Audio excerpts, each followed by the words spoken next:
minene pe akendeke musika asalaka mo na nzela ya décision moto échouaka aussi akoki mpe koéchoue na nzela ya décision.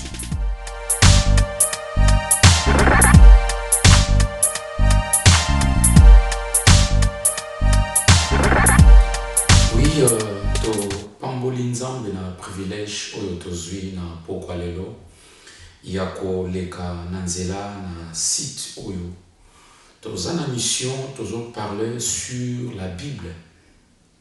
To se retrouver bien aimé dans le Seigneur na site ya www.psktv.fr.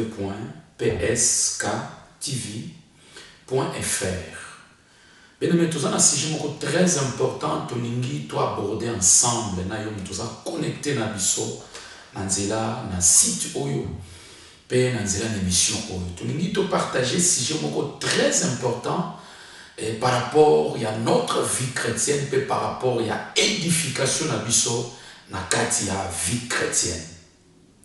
Et ça sujet on a zo intitulé na pokwa lelo la connexion des grâces.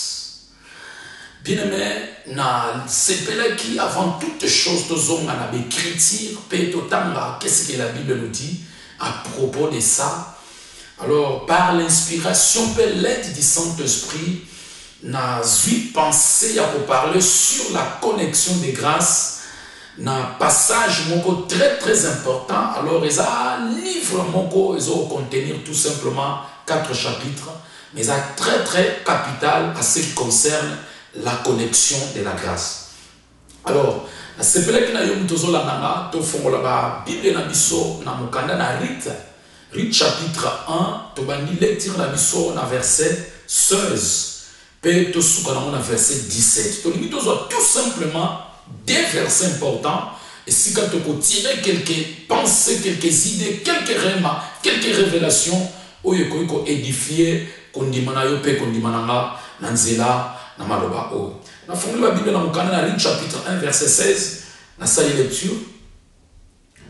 Rite répondit, ne me presse pas de te laisser de retourner loin de toi. Où tu iras, j'irai, où tu demeureras, je demeurerai. Ton peuple sera mon peuple et ton Dieu sera mon Dieu. 17. Où tu mourras, je mourrai, et si je serai enterré, que l'Éternel me traite dans toute sa rigueur, si autre chose que la mort vient à me séparer de toi. Prions. Seigneur, bénis ce moment et bénis cette parole, que l'auditoire, que mon frère et ma sœur qui est en train de suivre ces pensées, édifie la foi de chacun instruit dans le nom de Jésus-Christ. Que cette parole vienne, Seigneur, pour nous fortifier. Que cette parole vienne, Seigneur, pour nous aider. Que cette parole vienne pour nous encourager dans notre marche chrétienne. Nous t'accueillons sur Saint-Esprit qui soit maître de tout, dans le nom glorieux de notre Seigneur Jésus-Christ. Ainsi nous avons prié et nous disons Amen. Oui, rapidement, oui, j'aimerais bien se présenter aussi. Je m'appelle Bishop Malou. Naza, pasteur, responsable de l'église Centre évangélique Bethesda. J'habite à Lyon, en France. Naza, marié, père de 3 enfants. Et nous avons eu le privilège de yakoleka na mission la parole de la Bible. Na poussani pour te partager pensée très important que édifier qu'on dit manabiso autozo ko intitulé na poko lelo la connexion de la grâce.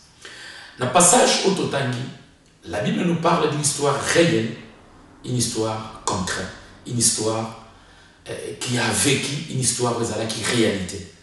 Il s'agit d'un homme qui s'appelait Elimelech. Bible le dit, sa femme s'appelait Naomi. Ils avaient 2 enfants, Moko Machlon et Moko Cléjon. Bible le dit, basalai kovanda na mboka ya Bethléem de Judée. Or, selon l'histoire de la Bible, selon la révélation, selon l'interprétation de la parole, Bethléem en hébreu, c'est ce qui signifie la maison du pain. La Bible dit que couple oyo kovanda na mboka Bethléem de Judée. Mais à cause de Nzala, Oyaki, na mboka wana, Bible lobi bazwaki initiative. Il y a pour quitter mboka Bethléem de Judée pour se réfugier dans mboka Moab. Écriture lobi que na Bethléem Nzala ezalaki. Et Bible lobi que na mboka Moab lipa ezalaki. L'homme de Elimelech en qualité de papa, il dans la politique qui a diriger famille. Bible lobi a suivi décision a quitté mboka ya Bethlehem. Mboka Bethlehem otoali ko benga la maison du pain et si ka promesse ya nzambe zala. Mais à cause de Nzala, cet homme de Elimelech a accepté Atika Mboka Bethlehem pour qu'il se réfugie dans Mboka ya Moab. Dans le temps, il y a l'écriture, tu vois comment on a que Moab, ils ont vu, ils ont bâti l'inceste. Alors, on a là au-dessus, on s'icate. La Bible nous dit que lorsque Elimelech a se retrouvé qui dans Mboka, il y a Moab. Au bout de quelques temps, désastre, et l'andaki Elimelech, écriture lobi que Elimelech a koufaki, et Bible lobi que bananaye bazwa kipe basi na mboka wana, moi na mususu azui mwasi na kombo ya Ritz, et moi na mususu azui mwasi na kombo ya Orpa. Écriture lobi bien aimé dans le Seigneur, que na mboka wana bafandaki 10 ans. Bafandaki 10 ans na kati ya libala ezala Ritz ezala Orpa mon côté abotaki. Bible lobi après 10 ans Machlon aye kokufa pe Clijon aye kokufa. C'est-à-dire ba nyonso mibale oyo Elimelech alonga na bango na mboka ya Bethlehem de Judée aye na bango na Moab ye moko d'abord akufi et puis écriture et lobi moi na liboso akufi pe yami bale aye kokufa. C'est-à-dire Naomi atikali na babel sœur na ye mibale. Écoutez bien aimé dans le Seigneur, et loko ya tire attention na na pensée au ya Bible et que livre ya Ritz et ça livre moko et bandi na histoire à un juge mais souki na histoire ya un roi. Et ça livre oyo eza kaka na 4 chapitres mais ça livre ezali kolakisa biso valeur peu importance ya décision. C'est pourquoi bien aimé pour jamais tokoki kolobe la connexion de grâce sans que tout ça a allusion à ce qui concerne la décision. Parce que mutu nyonso na vie akoki kokutana na mutu akoki kozala na mutu akoki kovanda na mutu mais quelque part avandi na mutu mais atikali jamais kozala connecté na vie ya mutu wana. Or pour mutu comme na dimension azala connecté ou bien se connecter na mutu, il y en a quelque chose d'important où il faut intervenir na quatre, c'est ce qu'on appelle la décision. C'est pour te dire, mes bien-aimés dans le Seigneur, que vie est liée à la décision. Mutu asala kama minene pe akendeke musika asala kama na la décision. Mutu échoua aussi akoki pe ko échouer dans la décision. Décision importante de bosso na yebisa yo mulingami. Et sa décision ya Elimelech en qualité de chef de famille a su décision alongo la famille na ye na mboko ezalaki na promesse nzambe na mboko ezalaki na présence nzambe na mboka oyo elaki maison du pain mais accepter alongo la famille na mboko na parce que nzala intervenaki pendant quelque temps à quelque se retrouver na mboka ya Moab parce que lipa ezala. Mais la réalité des Écritures nous dit muto azali ko s'élever azaki ko luka refuge en Égypte. Cet homme a maudit parce que ce qui est important c'est quoi? Moab ekoki kozala na lipa bien-aimé. Oui, à l'époque Écriture elle dit que lipa ezala na Moab. Mais le coup la Moab ezala mboka moko maudite. Laisse-moi te dire mes bien-aimés, ce qui Moab ezala mboka moko maudite, c'est que libre na bango pesa maudite. C'est pour te dire que erreur à liboso il y a décision Elimelech ayeba qui histoire à Moab te aluka que ne se réfugier na Moab. Lelo pe bien aimé tant chose occasion la na nzela bilili oyo tikana ye biso bien aimé dans le Seigneur païen ou bien Égypte monde otali ko envier tikana ye bisayo soki baza maudite yeba que lipa na bango pesa maudite. Yeba ke bandako na bango pesa maudite. Yeba ke mituka na bango pesa maudite. C'est pourquoi Écriture lobi ala ke la mamabe. Écriture ke musika bien aimé. Écriture le dit que Aza privé la bénédiction. Écriture le dit Aza maudit. Mouto azali ko kende ko luka refuge en Égypte. Nous les chrétiens, même des brefs. Nous les chrétiens, même aux âmes. Nous les chrétiens, même passe. Bien-aimés, tout demeurer, n'est si qu'à promesse en Zambé ça. Tout demeurer dans la parole. Tout demeurer na Bethléem de Judée. Bethléem de Judée est une image. Il y a ici qu'à promesse en Zambé ça et si qu'on les pamboli en Zambé ça. C'est pour te dire, nous allons coquiller qu'il y a Bethléem. Mais le Dieu de Bethléem, il s'appelle Jéhovah Jireh. À ça, le grand pourvoyeur. Il y a mon lina yedisayo. Tant suna tant on a dit koyoka, bien aux ali koyoka là. Nanzela la message oh, aux autres passer moment beaucoup difficile. Oui. Et koki kozala nzala. Nous devons frapper finayo. Et koki kozala difficulté moko songolo. De la même manière que ville y a Bethléem de Judée. Il y a qui frappait la nzala. Mais tika na biso nzala on ezala pour un temps. C'est pour te dire aussi que parce que ils ont frappé finayo, ils ont pour un temps. Et pour les cas. Et si on a souligné, c'est important que ce que si on on comprend que ça a paiement. C'est pour te dire que parce que ont frappé et qu'on les cas. Et parce qu'on a sauté les qui et qu'on les cas n'a vu na yoté. Période difficile aux autres traverser les lots et qu'on les cas. Mais qu'on les cas n'a vu na yoté. Parce qu'on vit peut passer na vu na yo. Mais parce qu'on est les cas et les cas n'a vu na yoté. Ou ils ont vivre les lots et qu'on les cas. Mais qu'on les cas n'a vu na yoté bien aimé. C'est pour te dire que la Bethléem de Judée, nous allons kokikoya, mais ça pour un temps. La Bethléem de Judée, difficulté kokikoya, et ça pour un temps. La vie n'a eu aussi, aux âmes kokikoya, mais ça pour un temps. La vie n'a eu aussi, qu'on les kokikoya, et ça pour un temps. Mais ce qu'on demeurait la Bethléem de Judée, le qu'on la promesse ensemble, et ça il la Bethléem, vouloir ou pas, le Dieu de Bethléem, a ça différent Dieu, Nzamba, Moab. Le Dieu de Bethléem a la capacité, même abandonné pour un temps. Souka zonga, que souka zongi, c'est ce qu'on appelle la visitation. Autant va visiter, ayaka maboko pambate. Tikala yebiso bien aimé, que Bethléem est tikala nanzalate éternellement. Bible nous dit au bout de quelques temps, Naomi na mboka Moab akemeki. Message landaki que l'Éternel a visité Mboka Bethléem de Judée dans Lipa. C'est pour te dire, bien aimé, aux Ananzambe ya solo. Passe aux vivre à l'élo et qu'on l'éca. Demeurer dans le Seigneur, demeurer dans l'église, demeurer dans la parole. Parce que na katia vinayo, ce qu'on demeurer na katia parole, passe aux frapper au l'élo et qu'on l'éca. Mais qu'on l'éca na vinayote. C'est pour un temps. Il y a un temps pour toutes les choses. Salomon le bien au clair. Salomon le dit.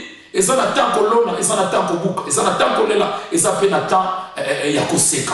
Oh, ils ont vivre le temps, c'est ça passe. Et ça image, il y a un zaleux frappé qui Bethléem. Mais il y a une assurée et koleka. Mais ce qui est qui, et koleka n'a fini yote. Parce que Nzamba Bethléem a abandonné à Zonga. Et ce qui a zongi, a yaka maboko pambate. Oh, gloire au Seigneur. Bien aimé, la limose a encore une fois bien connecté, que changer, la n'a traîné parce que ils ont quelque chose à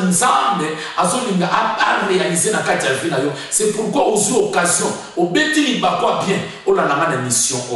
Écoutez-moi très bien. Bible le Bible. Tant Naomi a eu un message que Nzamba a visité Mboka Bethléem na Lipa. Naomi a lobi mais na Mboko pe na ye passe na passe. Mobali a kufinga, mwana liboso a kufinga, mwana mibala a kufinga. Et le commun sala na Mboka o. Bible lobi Naomi après avoir koyoka message que Nzamba a visité Mboka Bethléem na Lipa, écriture lobi yé pas zoa qui décision. C'est pour te dire, na place à malheur na yo, y a un message moko et ko yapona yo. Message wana eko telemisa yo, message wana eko yebisa yo que sikoza eze sika na yote, passe aux vivre et ça passe na yote. Na yena yebiso bien aimé que message ango eza lobité, message ango eza oyozo yoka, message yé pour telemisa la place à malheur. Message yé pour yebiso que ensemble atiki yote. Message yé pour yebiso que Seigneur azana ngambo na yo, nana sisi ko traiter na yote. Naomi avec un message moko, message wana et pesa ki makasi a telema tika na yebi soki tango ekoki yo po telema na place à malheur on attend le coquille télé na place à kolela on attend le coquille télé de toutes les façons nazo précipé nazo de la part du Seigneur que tel que Dieu n'est pas ozoyo kanga nyonso ya vie na yo ezotelema parce que message oyo eye kofana sur la place à malheur te message oyo eye koyebisa yo que Moab lipambola eza te message eye koyebisa que Moab ezesika na yo te message eye koyebisa que Moab ezesika Seigneur omumela te message eye telemisa yo. Oh gloire au Seigneur, bien-aimé dans le Seigneur. Na vie à mutu elle a toujours na un jour mais pour na yo un jour à mweza lelo message eye yebisa yo tellement zonga na mboka ya Bethléem de Judée. C'est-à-dire quoi? Tellement zonga na principe à parole, tellement zonga na crainte en Nzambe, tellement zonga na libomba na yo, tellement zonga na présence ya Nzambe. C'est ça le message, bien-aimé. Place à Moab des sika na yote, zonga na Bethléem, et sika présence en Nzambe za. Muto omelaka na présence en Nzambe ta passe yango esuitant. Mais un jour le kola muto na zo demene na présence en Nzambe, Nzambe na se pointaka, Nzambe na se présentaka comme Jéhovah Jireh, le grand pourvoyeur. Ce qui a salango, bien-aimé, na et vie à bana Israël na désert, c'est le même Dieu. Lelo pe pour pouvoir pour na vie na yo. Pourquoi ça un message moko où ils a réservé pour na yo. Na zolo message pour na lobité mais lelo, tellement place aux zonga. Na mboka ya Bethléem de Judée, on a zolo beza image à parole, on a zolo beza image à celui qui marche dans la crainte de Dieu, on a zolo beza celui qui prend la décision de revenir devant son Dieu. Écriture lobi Naomi a eu décision. Ayebisi orpanarit. Bino botika la mboka o nga nazo zonga parana ngai. Parce que na eu message que Nzambe na biso à visiter mboka na biso na lipa. Oh, gloire au Seigneur. Na sepelaka na Nzambo na salelaka bien-aimé. Na sepelaka na Nzambo abenganga parce que différence ça entre Nzambe na biso na banzambe na bango. Ya biso atatiki suka zonga ke soki azongi ayaka maboko pambate. C'est pour te dire na vie na yo Nzambe na sisi ko traiter na yote. Nzambe na tiki yote. Nzamba ko zongi lo bien-aimé dans le Seigneur. Écriture lobi. Lorsque Naomi a choisi décision, il y a Zonga Bethléem de Judée, de l'autre côté aussi, Orpanarit, bango pe bazu décision. Même si Naomi kotika bisote, bisote kotika yote, toko kendena yo. Écoutez-moi très bien. Première décision, ça y a Elimelech. À Longo et Bethléem de Judée, y Moab. Deuxième décision, ça y a Naomi. À l'Obifonatika, Moab, na Zonga Bethléem. Troisième décision, eza décision ya Orpanarit. Bango mi balé ba se consulter, ba zu décision ba lobi, il faut to kenena Naomi. Tant Naomi a yoki bango, a bisi bango non. Bino boko kenena ngate. Parce que un, nazana mwana te.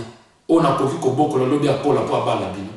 Nasa suna capacité te ya ko bota. Et même quand tu n'as pas eu bota, est-ce que vous avez la patience? Moi, on a kobota kola. Pour ma balle bino, nasa soupe na mobilité. Dans d'autres termes, na lobakaboy. Naomi, azala koye bisa rit na orpa, na sin atteindre déjà double ménopause. Nasa suna capacité pour botate. C'est pourquoi il s'y va botika. Aïe si ba des choses importantes. Bozonga na banzambe na bino, bozonga na ba peuple na bino.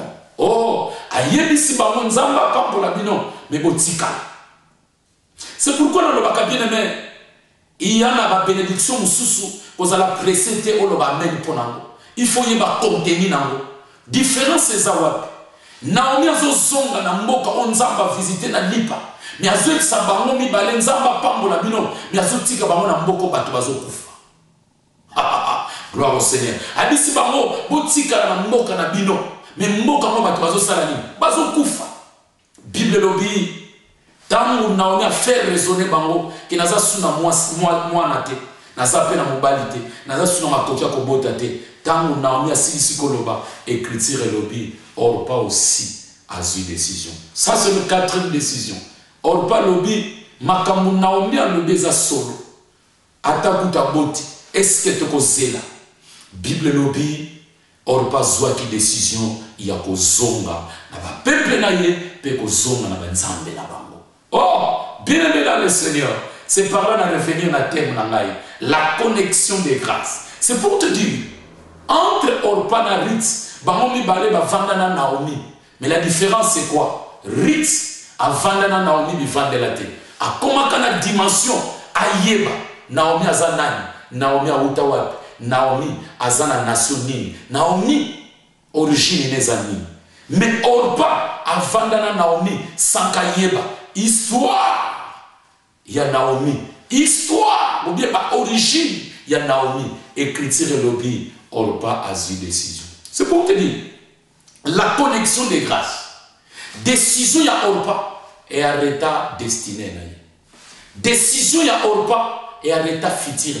Nulle part la Bible va l'obéir sur Orpa. Tant qu'il y a décision, nulle part histoire n'a pétama. C'est pour te dire que au coquille jamais qu'on se connecte ce qu'on dit qu'on a décision à bien. La vie est faite de décisions.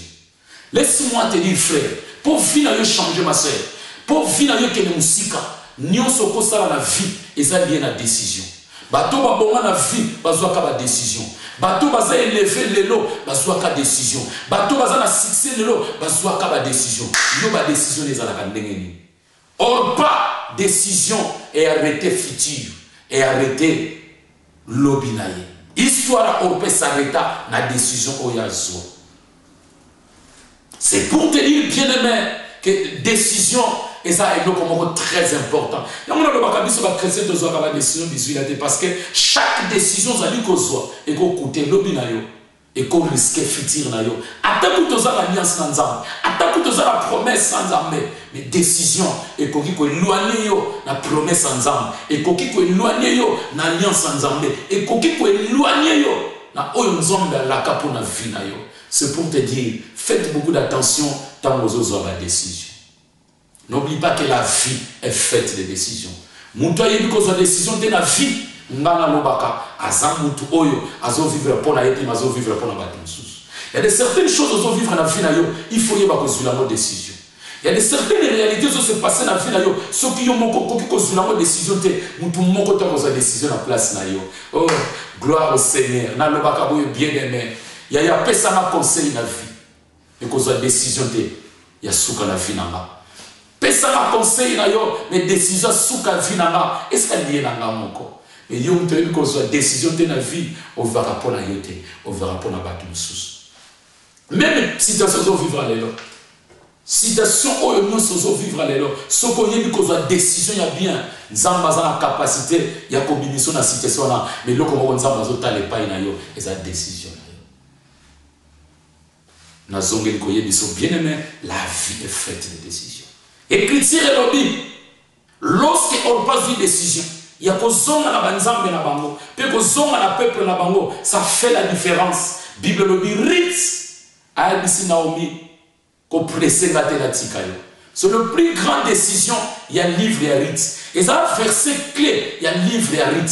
Naomi a dit Ruth a dit Naomi ko pressé ngate la tikayo. Yoka maloba ya Ruth. Ade sika yo kozala nga pe na kozala wana. Et sika yo kokufela nga pe na kokufela wana. Asuki wana te. Aki musika alobi nzambe na yo hawazala nzambe na nga. Libota na yo et comme libota na nga. C'est pour te dire bien aimé, des choses importantes. Oyo ritsa lobi, oyo comme un son à profondeur, il y a connexion. Ça veut dire quoi? Alobi ton Dieu sera mon Dieu, ton peuple sera mon peuple. Dans d'autres termes, je voulais dire ceci. Tant Mourit a la déclaration, a se connecter, n'a peuple maudit, mais a s'attacher, n'a peuple béni. Tant Mourit a ton Dieu sera mon Dieu, a se connecter dans Nzamba Ikeko, a se connecter dans l'éternel. C'est pour te dire que tant Mourit a Naomi, en réalité, selon l'histoire, même ceux qui ont médité dans l'ensemble des passages, Ruth azalaki na motivation mon côté alanda Naomi. Dans d'autres époques, muto akufeli mubali, akufeli mwana liboso, akufeli mwana mibale na l'église na biso bakolobaza l'esprit de mort. Dans d'autres termes, je te dirais que et l'eau que ça va tourner la vie à Naomi, il y en a qui d'échecs bien aimé. Alors, et l'eau comme mon côté quoi encourager Ruth à s'attacher na yé. Mais chose importante, on a souligné Ce qui Ruth a comme qui a dimension s'attacher à Naomi parce que a keneki musika accompagné que nzamba Naomi a kokaina nzamba na bangote peuple à Naomi et ça le peuple na bangote. C'est pour te dire que Ruth a comme qui a dimension yeba que Naomi a outil na sacerdoce moko royal une nation acquis peuple royal. Ruth avait compris que Naomi, malgré l'échec esprit de mort, les autres tournaient tout autour de elle. Il y a un ensemble moko, ou à cocaïne ensemble na bisoté. Il y a un teya kanalo bakabo. Le plus grand succès na vie aya, na yebiso vérité. Le plus grand succès na vie, batuba loba, aux autres tourner autour de l'échec, mais quelque part va reconnaître qu'aux ensemble. Le plus grand succès na vie, batuba critiquer yo, na ba réalité na pas sozo vivre lelo, mais na souka na bango basa la conclusion, mais osaya nzambe. Dans le but des choses importantes. Batuba yeba kozana nzambe et batuba yeba kozaya ya nzambe. C'est pour te dire, dans d'autres termes, Ruth alingaka yebisa Naomi nazolanda yote, mais nazolanda nzambe azakati na. Dans d'autres termes, Ruth alingaka yebisa Naomi nazolanda yote, mais nazolanda libota na yo. Parce que libota na la promesse. Libota na yo eza nation moko royale. Libota na yo eza peuple moko acquis. Oh, gloire au Seigneur bien-aimé. C'est pourquoi on remarque que la connexion oyo Ruth ya sala et même ma vie na yemusika. Oui, on peut se connecter n'importe qui. Na vie, ce qu'on se connecter na mutu nyos. Ce qu'on se connecter na mutaza mutabe chèque, on peut vivre le chèque. Ce qu'on se connecter na mutaza péré, on vivre la kobam. Ce qu'on se connecter na muta échoua, on vivre la vie na yo, il faut y avoir na pour se connecter na. C'est pelaka na connexion ya Marie. Bible le temps où Marie a commis na zen, a kene ko luka Elisabeth, parce qu'ayeba qu'Elisabeth a une expérience avec un zen. Il faut y avoir la vie, n'a pas de ba destiné et s'arrêter les lots parce que nous avons se connecté à nous tamabe.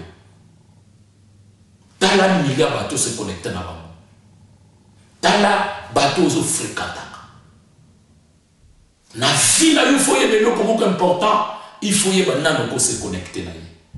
Si quand il y a ce que Rita se connecte à Naomi, peut histoire à Rita et bétama encore davantage.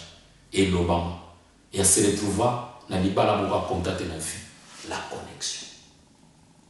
Connexion et qu'on peut arrêter destinée na yo et qu'on peut faire la destinée na yo.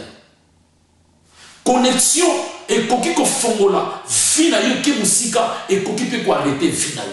C'est pour te dire. Rita s'attacher na Naomi. A ici nzambe na yo comme nzambe na ba.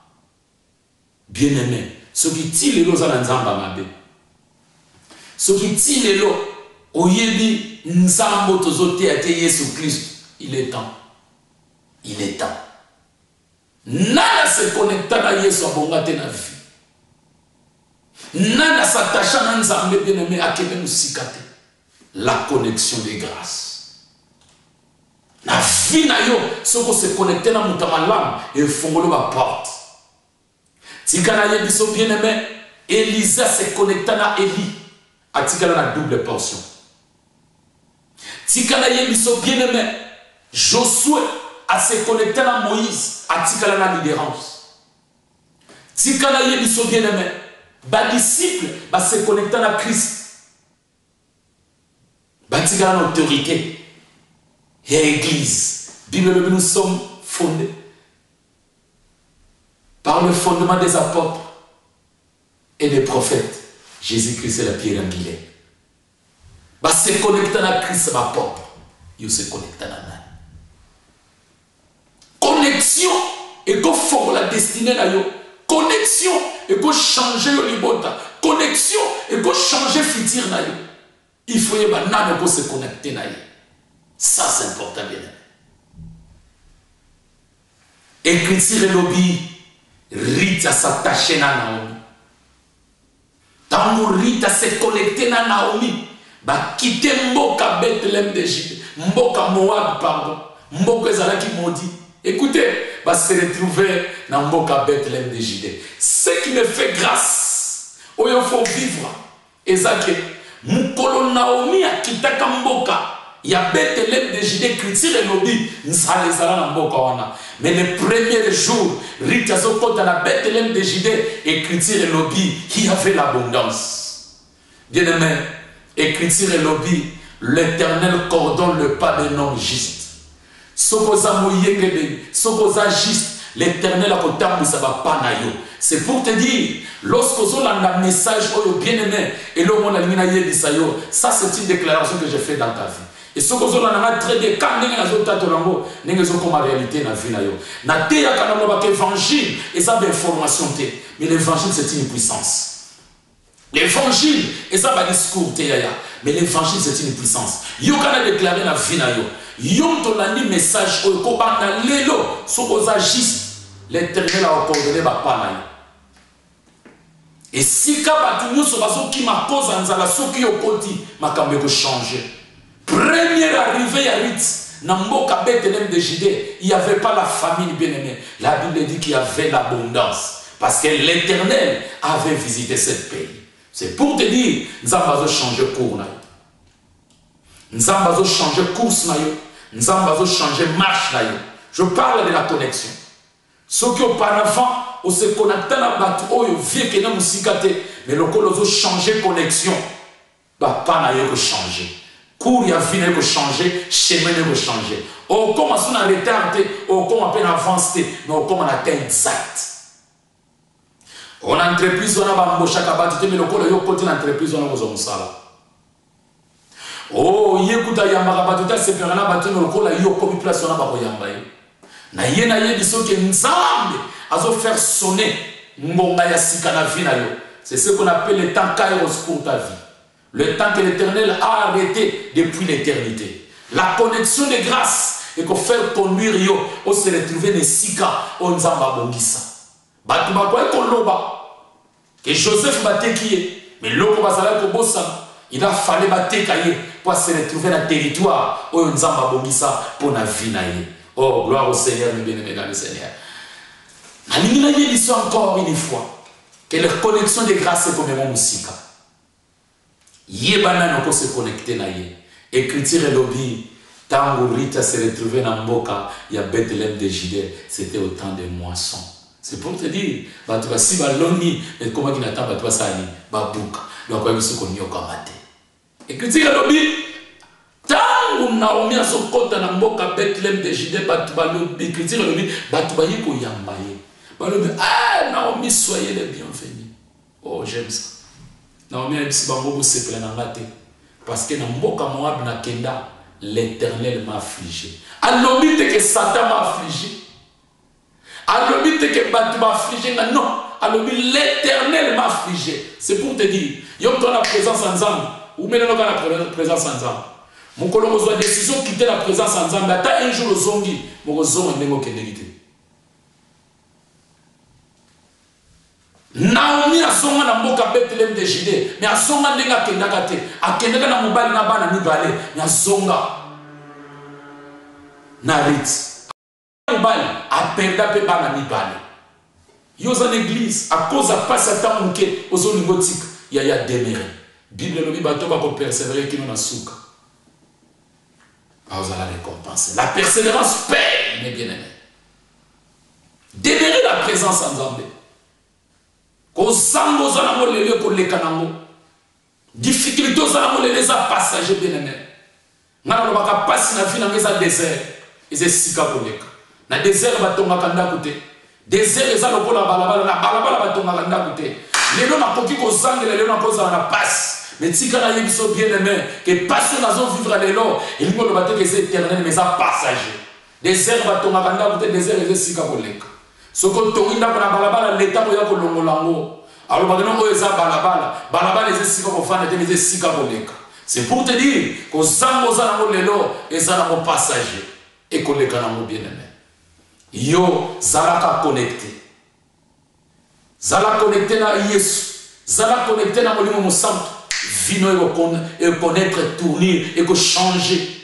Écriture et lobby. Ritz à se retrouver dans Mboka Moab. Balali Boutou Moko, le lendemain, oh, na benga kamo bien aimé 6e décision.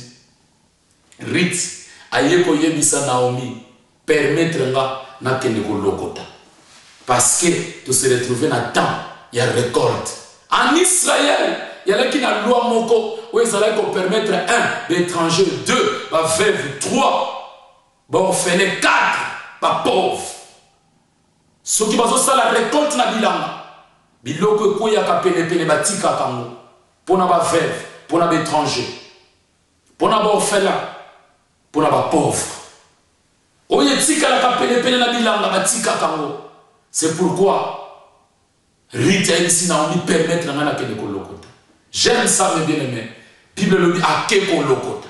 Mais le problème est ça ko lokota te. À se retrouver ne langanan, ozo lokota me langanan.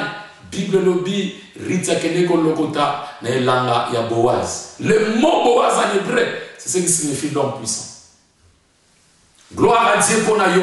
Oko lokota na langa ya l'homme puissant, mais yo ko lokota na langa ya Dieu tout puissant. Ça l'a connecté bien aimé. Il y a une importance à connexion. Écriture et lobby à se retrouver na kati langa ya Boaz Pierre Zolokota. Na lobby na 4 qualités, bien na 4 réalités selon loi. Mais parmi les 4, Rita zala ko remplir 3. 1, a koufé la mobile à la qui veuve. 2, à la qui étranger. 3, à la qui pauvre. À se retrouver na kati ya loi wana ya ko lokota na langa Boaz. J'aime ça. Il y a la connexion kaka s'attacher na Naomi mais tala mine fine bandi ko ken. Bible lobi na kati ya langa zolokota. Et mon collègue langa koma dinamite. Tika expliquer de ma manière. Bible lobi tanga zolokota na kati ya langa. Mon collègue langa koma dinamite. Sûr et certain à ma manière de penser que va travailler va aller au sécailler va travailler va aller au critiquer va travailler va aller au loba mais l'autre va travailler va aller au bossa que mon colo la masuka suka osani akoya me visiter là c'est de la même manière pour ta vie tant sou va servir va tout autour il y a vie na yo va servir l'église va zo sécayo mais tika na yo mon colo la maza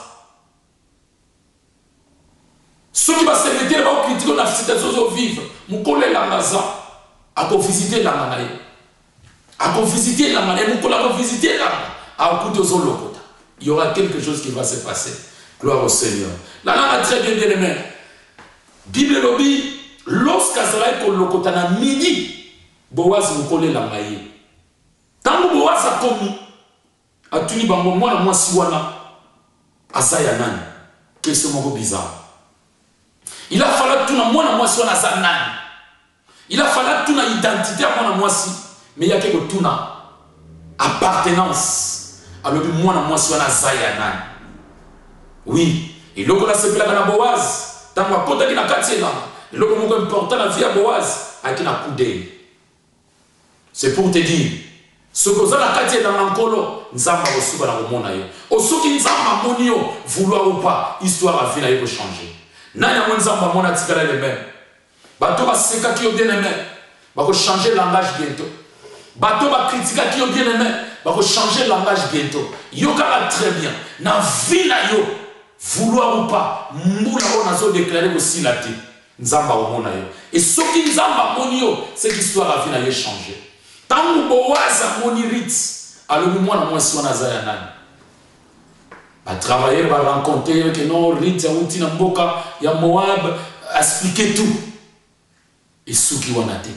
Tango kaka yoki histoire ya rit Boaz a commis touché ngolo e bandi ya mona lobaki na zolo bela sur la connexion des grâces. La grâce c'est une faveur imméritée. Na zolo bela faveur muta mérité mais une faveur imméritée. Pourquoi? Parce que ba condition nous ces ala réunis pour Boaz pour Rita pour fa pauvre. Abotama la famille oyeza maudite l'inceste. 2, azali étrangère la promesse en Nzambe et la gloire en Nzambe. Mais Bible lobby, nanzela la connexion, ngolo yé. Ya mona zoba sur la connexion de la grâce. Ngolo bandi na vialité, bandi ngengeni. Boaza lobby. Mwana mwasi wana, na moni azoloko, mais na sepe na ye. Lelo, na lobby boy, mwana mwasi wana muta touché été. ayaki na titre ya kolokota na lingala bengana lobakaza semba bilokota bien aimé bakwa ko critiquer bakwa ko seka yaki kola semba bilokota mais tant ba konti na kati elanga eloko ya liboso oyo efongoli porte miso ya Boaz emoni eloko ya mibale Boaz alobi moto atouche ete. C'est pour te dire soki nzamba moni yo okomi intouchable etikala biso de mbula oyo miso ya nzambe ezomona yo et ozokoma intouchable soko ndimi yango olobi amen na bien. Oh gloire au Seigneur. Bien aimé, il a dit encore une fois et souka ki kaka wana te mais ngolo ebandelaki wana akomi intouchable. Et Boaz a ajouté tant que kolia na midi mona moi sona pe bo pese biloko kolia olka yaki ka kolokota bien aimé akomi intouchable de akomi pe na tula ko sala ni ya kolia. Ça c'est la grâce. Mais loko yeko déclencher grâce et ça parce que c'est connecté qui na mutabia a se connecté qui na rite a vu risque atika peuple na ye atika tata na maman na ye atika batu nyoso akola na bango entourage ba camarade atiki bango mais s'attacher dans le véritable Dieu. Yaya soko tiki nyos oyo komona kino tamsu lelo zo mona ngoga mais soko tiki yango okanga mana Yesu okanga mana molimo mo centre vouloir ou pas ngole ko se panda na vie na yo ko bosa na te ngai na te yakana lobaka mutangolo baseka ke na tomo me baseka ke na pokote ngana te yakana lobaka yaya mutangolo baseka ke l'introduction mais baseka ke jamais la conclusion ngana te yakana lobaka mutangolo baseka ke les premières mais les 30 te ngana lobaka mutangolo ba critika kaye na tomo me na pokote mutangolo ba critika ke na janvier mais na décembre te. Alors ça na ba te bele ba changer langage pour na yo parce que nazo mona ngolo na nzambe likolo na yo. Écriture et lobby Boaz ayebisi ba travailler mwana mwasi wana lia kakate mais na lobby botango bosisa kolia biloko etikala nyonso bopesa mwana mwasi wana.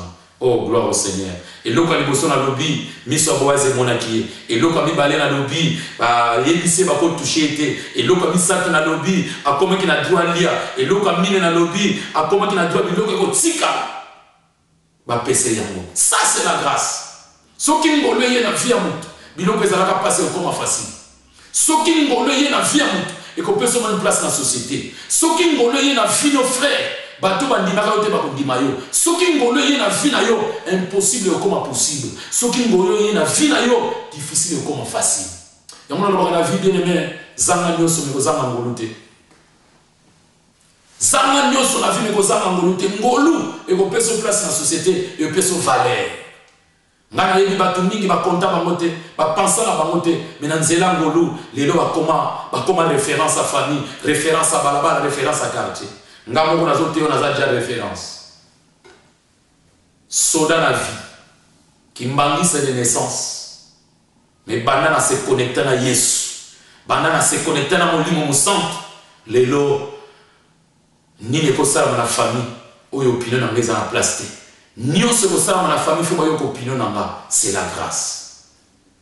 Batuko lukanga de gauche à droite c'est la grâce. La connexion des grâces. C'est pour te dire encore une fois bien aimé, Bible lobi Boaz ayebisi ba travailler. Moi na moi sona na linga nyoko mate. Des serviteurs ba telema na direction na ye. Orie anyo kama kana kobuka. Mais bino kobuka ngoko isila ba ye ya ba lokoto. C'est pour te dire que ceux qui ont eu na vie na yo, nzamba hotel ça va ange la direction na yo. Oyezo le sabato le lisayote. Oyezo souki sabato souki sayote. Ba ange va pouvoir la vie na yo, la connexion des grâces. L'homme idéal, où Seigneur te se connecter na ye, c'est notre Seigneur Jésus-Christ. L'homme idéal, l'ami fidèle, où Seigneur te se connecter na ye, c'est le Saint-Esprit. Na ye na ye bisayo bien aimé, la connexion des grâces. Banana se connecter na Yesu. Histoire à vie n'a changé. Oh, gloire au Seigneur. Dans une de ma petite histoire, nous avons changé. Dans ce qui va la bien aimé, nous avons continué. Et critiquer le lobby. Dans ce que Boaz a décidé à l'IA Karanelanga. Va travailler dans l'IA Karanelanga. Va travailler à Kawana. Des années. Nous colomons côté Balia Messamona Boaz. Mais tu as ce rite. Premier jour à côté de l'Anga. Alia Messamona Boaz. Ça, c'est la grâce. Moi, c'est ma condition de ces années qui règnent à Koufa pauvre dans la vie. À Koufa Moussika va promesse en Zam. À Botama la famille cesse. Mais dans la connexion des transferts importés Salama, on a l'éliminé Soukisa. alingi na yebisa yo des transferts de liens oyo esalama na vie ya rite, des transferts d'environnement oyo esalama na vie ya rite. Un, atiki mobali oyo abalaka ye, mobali anga akufi comme on est machelon. Machelon en hébreu, ce qui signifie maladif. Atiki muto azalaki maladif, aye ko se connecter na Boaz, l'homme puissant. Nazondima. Nanzela na message oyo, nzamba zo ko éloigner ba maladif tout autour na yo, mais nzamba zo tindelo ba homme fort comme Boaz. Connexion ni balé, des transferts ni balé. Bible lobi atika ki Moab a se retrouver en Ephrata. Ephrata, c'est ce qui signifie lieu de fécondité, lieu de productivité. Au Moab, ville maudite. Non seulement dans Ephrata, mais dans le quartier, bien la ville, la ville de Bethléem de Juda. Bethléem, la maison du Père. Juda, c'est ce qui signifie lieu de louange. Juda, c'est ce qui signifie l'adoration, c'est-à-dire transfert de liens. Et ça, la vie à rite. Alors, moi, je suis la malédiction, à se retrouver dans la productivité, à se retrouver dans mboka oyo promesse nzambe ezala na mboka oyo atmosphère d'adoration, atmosphère de louange les autres entouré mboka Juda. C'est pourquoi na suka na motango bansi mboka bavandi pour na sukisa ba ebisi Boaz. Moi soyo zokotsa na ndako na yo akoka na lokola le na Rachel na nzela na bango tozwa 12 tribus. Oui, riti ba ebisi bango. Oh, bango ba botela bino 12 tribus menga. Na obota Obed. Obed abota Isaïe. Et Isaïe na nzela na ye tout le monde a David. Après David, tout le monde a les lions de la tribu de Juda. C'est pour te dire que Rite a relevé un défi. Dans mon ancien mot kabazolo et pas ya Boaz que moi soyo ko kotsa na ndako na yo. Asa lokola le na Rachel bango ba botela biso 12 tribus. Ya yebisi bango ngai na botela bino 12 tribus te. Mais nga na botela bino le sauveur de l'humanité. Gloire au Seigneur. Bien-aimé, bansi mboka ba yebisi Boaz. Manifeste ta force à Ephrata et fais-toi un nom. Na yena yebisa yo à cause de la connexion de grâce cette année. Yo to s'attacher na Yesu. Yo to collaborer na mon sang cette année. Tu deviendras un homme puissant. Et au sala combo. Écriture de l'obéi. Ba yebisi Boaz. Moi soyo zo koti sananda kuna yo. Abote la biso bana baza lokola Pérez. Oh, pourquoi vous la Pérez? Pérez, c'est moi na Juda. Bible nous dit, tant Juda samani na Tamar, Tamar a commis na zèle, na jour de naissance. Bible nous a dit la décemence. Femme sage, aïe a aidé Tamar pour n'importe moi na liboso abinisi mutu. Abinisi le bogo pardon. Normalement, moi n'a pas beau tamadia pour tamanazela mutu, mais moi n'a abinisa qui le bogo. Femme sage a tué les mots. Alors, celui-ci, c'est le premier. Femme sage, la sagesse a déclaré moi na liboso. On a nzela wana outrapassage ils allaient rater les trucs en portugais. Dédoublement ils allaient rater. Mais bah quand moi na mususa yego bima. Tant bataille le robot bazana les moté. Femme sage a dit non. Ndenge na kangela ki lembo wana moi elongo ezate. Bataille ni bala bimi azana les maboko. Ba tuni kwa liboso yo. Quand on parle de Pérez, c'est ce qui signifie Moutazana onction, personne n'est pas pour le meilleur salut. Il y a au-dessus. À cause de la grâce, à cause de la connexion, ici, quand on se bat le mitam, yo koleka. Na lobi yo koleka. J'insiste, na lobi yo koleka. Parce que maloba oizo comme réalité na vie na yo.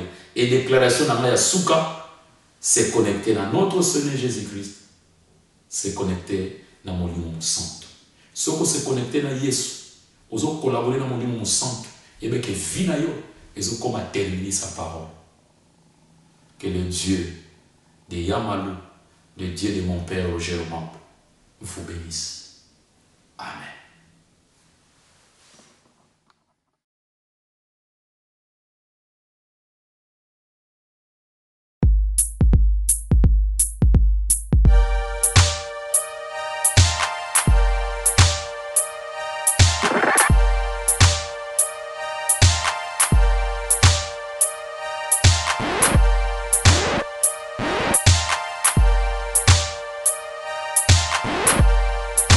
Merci.